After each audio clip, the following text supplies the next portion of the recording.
If it wasn't for the man who stole young Cassius Clay's bike, we may never have seen the greatest. Here are 5 moments that made Muhammad Ali the greatest. Number 5, no quarrel with the Viet Cong. Before the Vietnam War, Muhammad Ali had taken a military exam twice, and both times he had failed. His army IQ score of 78 was well below the score needed to be drafted. At the time, Ali responded in the only way he knew how: "I said I was the greatest, not the smartest." But in the run-up to the Vietnam War in 1966, the army relaxed their standards and made Muhammad Ali eligible for the draft. At the time, Ali was questioned by numerous reporters on what he thought about the Vietnam War, and eventually Ali would respond, "I ain't got no quarrel with them Viet Cong." A controversial thing to say, because paint him as a draft dodger. This really epitomizes what Muhammad Ali is all about: standing up for something that you truly believe in, no matter the consequences. Number 4, when Cassius became Muhammad. Formerly known as Cassius Clay, the boxer would eventually change his name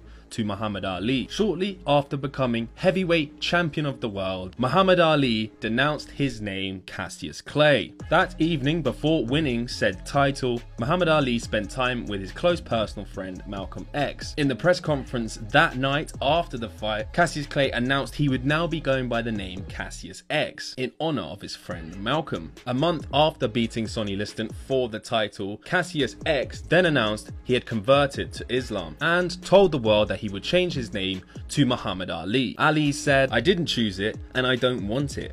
I am Muhammad Ali, a free name. It means beloved of God, and I insist people use it when people speak to me." This would be a talking point for years to come, as many reporters as well as fighters refused to call Muhammad Ali by that name. When asked why he would change his name, simply put, it was because Cassius Clay was his slave name. Number 3, the Rumble in the Jungle. On 30th of October 1974, arguably the most famous boxing bout of all time took place. This is of course the Rumble in the Jungle, which was held in Kinshasa, Zaire. It was of course the matchup between then undefeated heavyweight champion of the world George Foreman versus the challenger Muhammad Ali. At the time, many people expected George Foreman to make short work of Muhammad Ali. However, things would go very, very differently. Ali would do his signature rope-a-dope, sitting back on the ropes and inviting Foreman to step forward, who eventually, by the 6th round, would gas out and eventually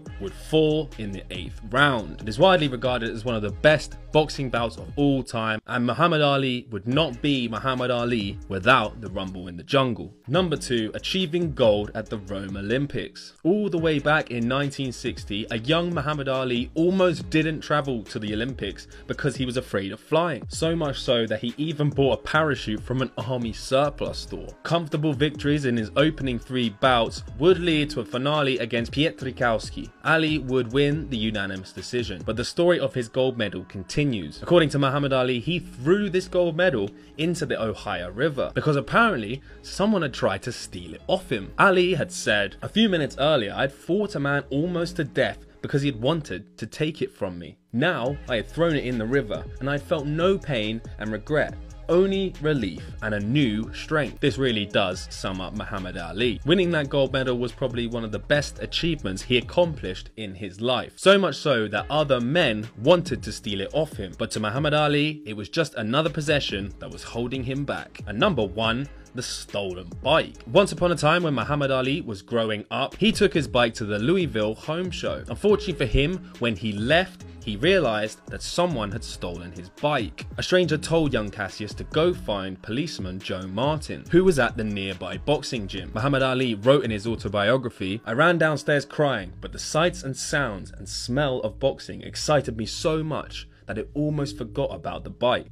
As young Cassius left the gym, Joe Martin tapped him on the shoulder and said, "By the way, we have boxing here every night. Here is an application in case you wanted to join." The rest truly is history. If it wasn't for the man who stole young Cassius Clay's bike, we may never have seen the greatest, Muhammad Ali. So there we are, 5 moments to define the man, the myth, the legend, Muhammad Ali. What is your favorite story of Muhammad Ali's career? Let me know in the comments down below.